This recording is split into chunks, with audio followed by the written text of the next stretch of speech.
accept me? What if they just say no? Okay guys, who's next? How about you, Marilyn? Me? Okay guys, I'm bisexual. What? You are a what? Are you for real? Ew. What? I don't want to be with you anymore. Disgusting. Ew, what? No, I don't want that to happen. No, no, no.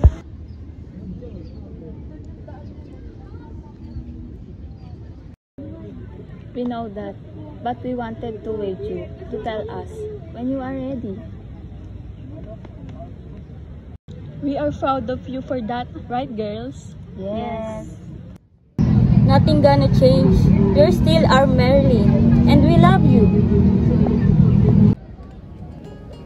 Wait, they actually accepted me?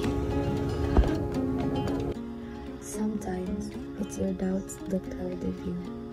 When all along they've accepted you.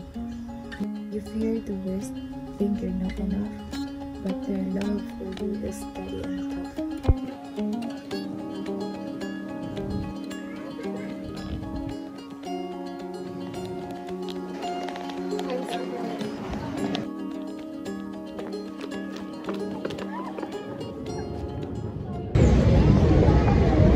Actually, I'm really scared. It's completely okay to feel scared, Lynn. Yes, because it's such a personal part of who you are, and it actually makes sense to feel scared about how people might react. We're here to support you. Does your parents know?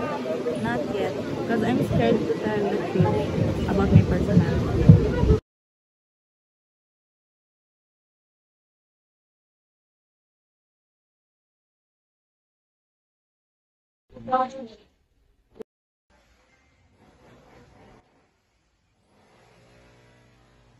How's your day, anak?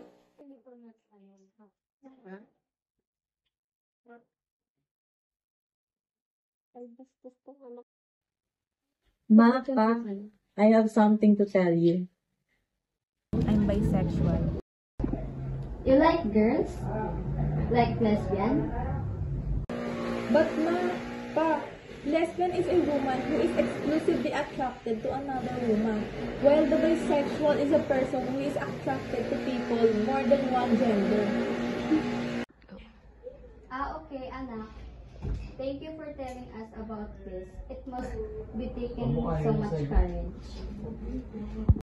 Your courage makes us proud.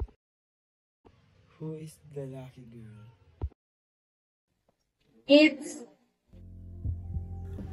Let's write a story where everyone is free to love and live truthfully.